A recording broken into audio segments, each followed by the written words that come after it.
Pikmin is perhaps one of my most favorite video games of all time. It's a game that I've constantly revisited over many years due to how fun, challenging, and replayable it is. So in this review, I'll be taking a look at what makes Pikmin a unique and special game. Pikmin 1.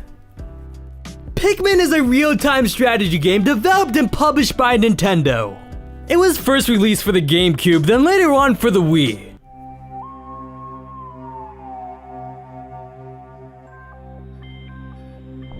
So the game starts off with Captain Almar of the SS Dolphin. He's traveling through outer space on his way home from vacation when suddenly a meteorite strikes his ship, causing it to plummet into an unknown planet, which kinda begs the questions. Why does one hit from the meteorite cause the ship to crash? Are these ships not meant to handle space debris?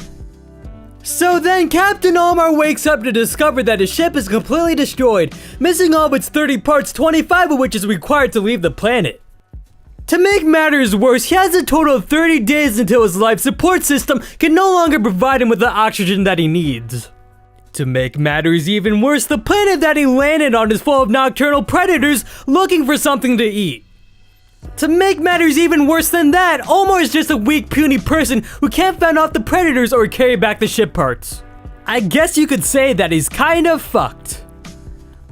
In order for Almar to overcome his obstacles, he must utilize the friendly creatures known as Pikmin that live inside what he calls onions, which consist of red, which are resistant to fire and the best fighters, yellow, which can be thrown the highest and carry bomb rocks to break down walls and damage enemies, and blue, which can walk underwater and save a drowning Pikmin. With their help, baddies can be fought off and ship parts can be carried back for repair. By the way, on a side note, the ship parts are in perfect working condition, which thank God for it being hit by a meteor and crash landing on a planet did not cause it to damage in any way. I mean, if I rammed my car into a tree, fuck a tow truck, fuck a repair shop, I'll just throw the parts right back in where they belong. Also, if they can build parts that don't get destroyed after possible points of damage, why can't the same be done about the ship? I mean, my god, this game is a goddamn pile of shit! I don't even know why I'm making a good review of it! The time limit. Now, in any normal game, if you just stand around and do nothing, nothing is going to happen, but in Pikmin, time is the most important element. If you stand around and do nothing in Pikmin, then you're actually wasting time that could have been used for collecting parts, which lessens how long you can do things until day 30. Once day 30 has passed, Almar must make an attempt to leave. If you haven't got the 25 parts that you need, then you have lost the game. This creates a sense of urgency, which you really don't get from any other game. It always feels as though you must be doing something in Pikmin. Say for instance you get a game over or die in a game like Skyrim. Once that happens, you restart to where you last saved. The game over equivalent in Pikmin is getting the bad ending due to wasted time. This forces you to learn from the mistakes made and question what you can do better next time you start the game. So yeah, if you want to get a better ending, then you must restart. It's almost like an arcade game when you really think about it, which I'll get into later. Although, in the Wii port, you can go back to any day you want, which eliminates the need to fully restart. Anyways, you can say that the amount of time one day lasts is a bit risky for the developers to do because they're kinda limited to what the gameplay can be. You see, the days last about 13 minutes. So that means the areas, which is where you collect parts, get Pikmin, or fight off enemies, must be designed so that you can get stuff done within that time. They can't create some area that takes 20 minutes to get from one side to the other. They can't create an enemy that takes 30 minutes to kill. So the developers must keep in mind that the days last about 13 minutes. But despite that, the game manages to feel as though they didn't constrain themselves to the time limit. I think that's due to the fact that you have freedom as to what you can do. In comparison to a game like Cuphead, you basically follow a direct pathway when beating it. You fight a boss or beat a stage, then move on. Your actions don't affect what a boss does or doesn't do. This might be a weird thing to say, but most video games are not like real life. Of course, obviously. You don't have to worry about hunger, sleep, going to the bathroom, or getting a job, but that's not what I'm trying to get across. In real life, every action that you do affects you, whether it's sitting down all day, going to school, working, or whatever else.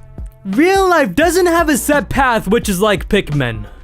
You can choose in whatever order to collect the parts, at least for the majority of them. You get to choose what enemies to fight off for the most part.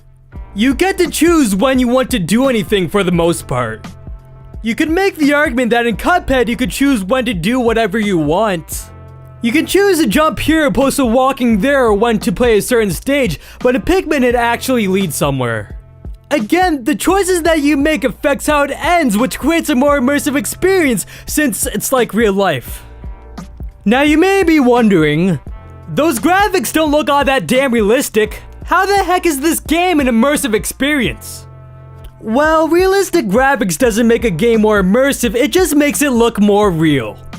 Immersion ultimately comes from how a game feels when you play it.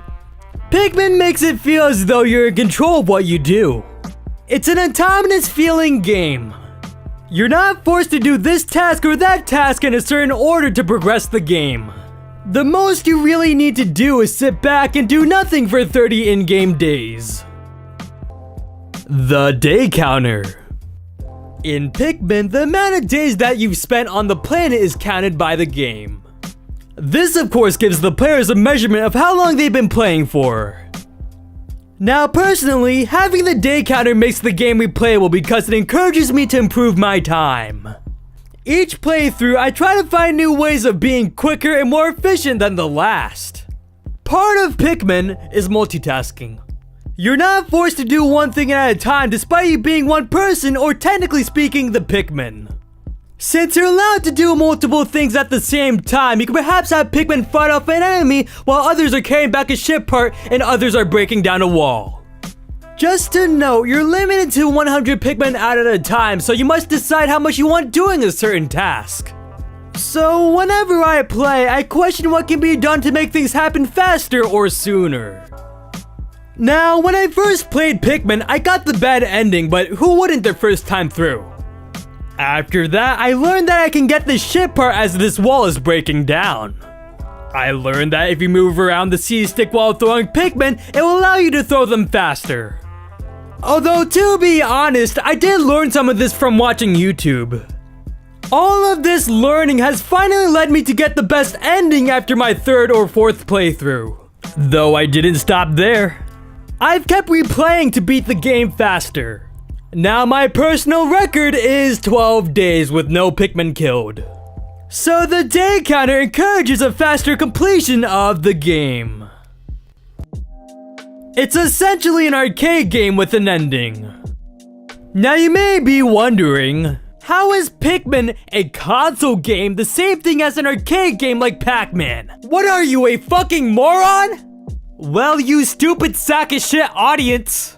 They both have time limits as to how long you can play. In Pac-Man, it's lives. In Pikmin, it's the amount of days. Once they're all gone, you have to start again from the beginning. You could say that in Pac-Man, you can increase the amount of lives that you have by hitting certain scores. And you could say that in the Wii version of Pikmin, you can go back to any day you want. Well, we'll just ignore that. Anyways, the areas in Pikmin are like giant mazes in Pac-Man. In Pikmin, your goal is to collect all the ship parts. In Pac-Man, your goal is to eat all the pellets. And finally, in both, you get a score on how you did when the game is over. So those are my reasons, bye! Seriously though, there's more to it than that.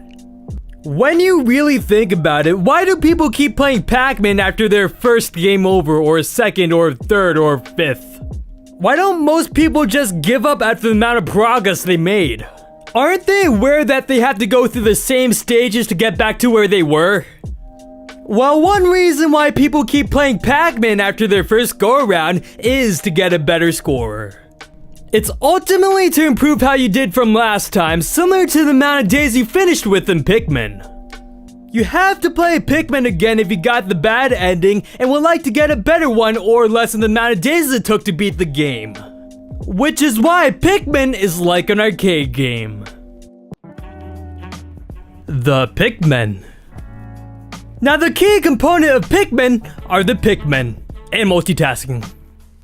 They can do things like help you carry back ship parts, break down walls, build bridges, fight off baddies, and bring their dead body or pellet to an onion to grow more Pikmin.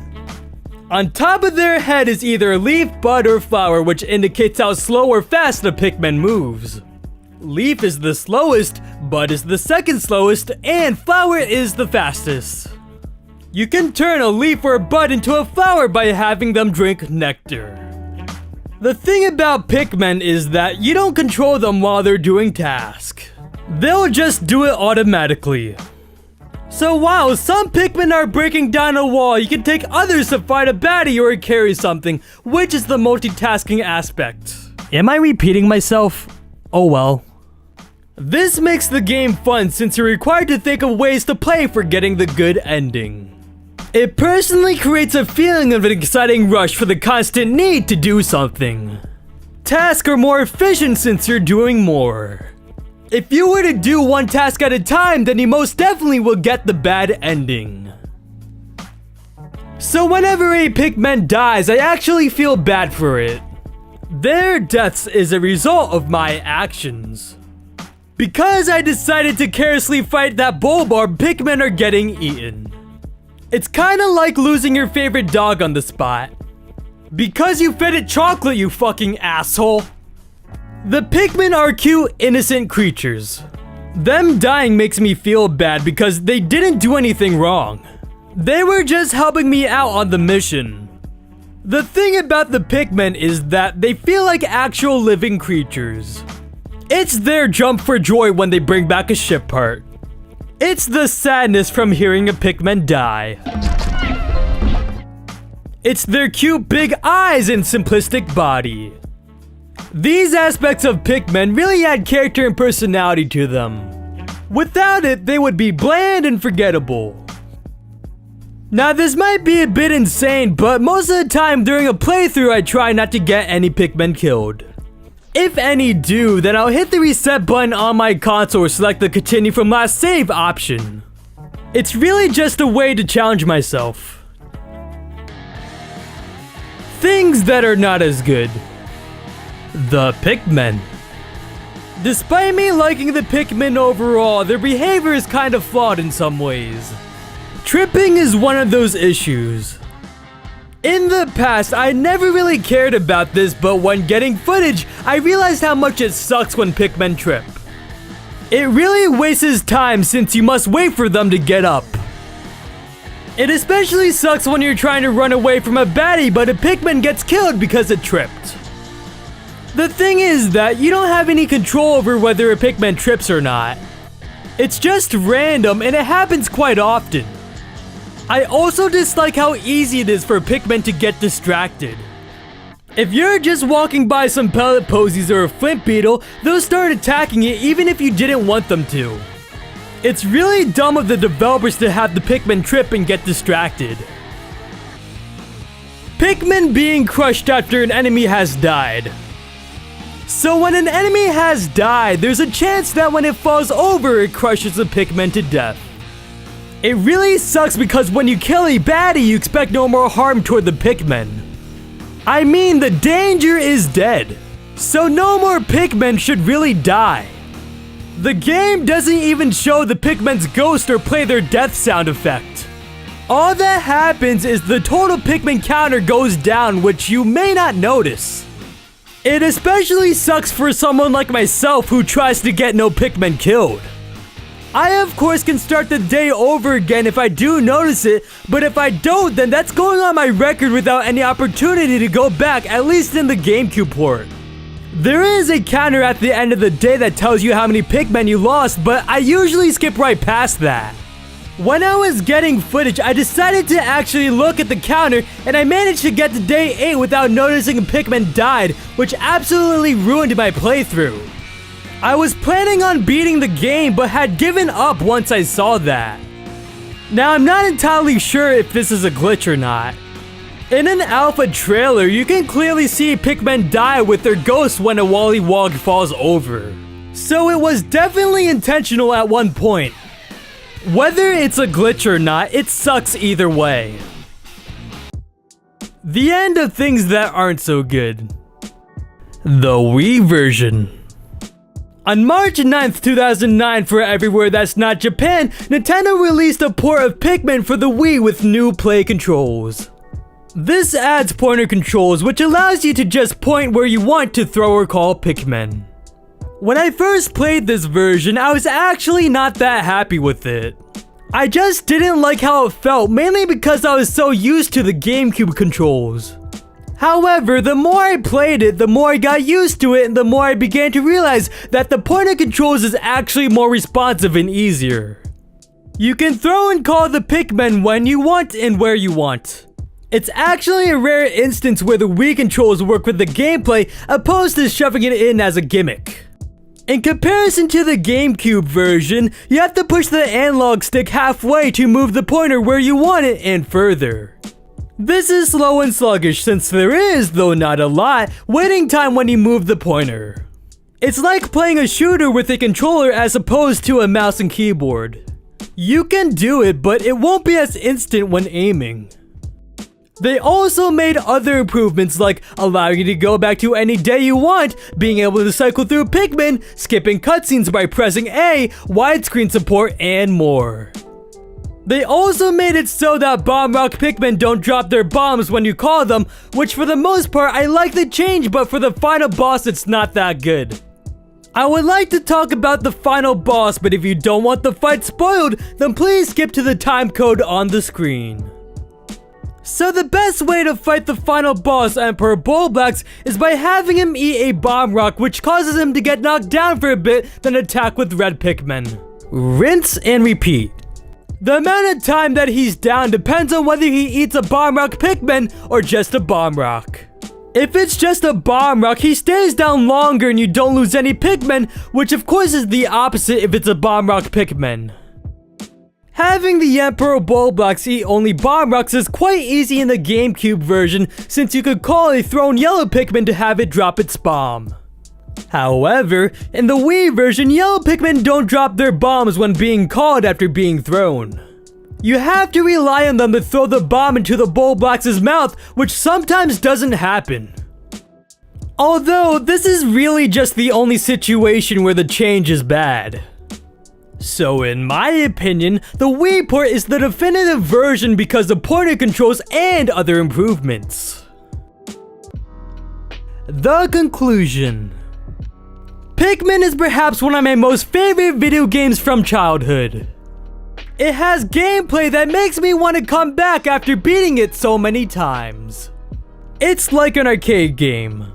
I am encouraged to play again so I can try and lower the amount of days it took. On top of that, there are adorable creatures that help you reach the goal of getting every single ship part. Pikmin is really a unique game that's not like any other. It makes you replay it in order to beat it. You have more control than any other game. It's a game I'll continue to play as I get older.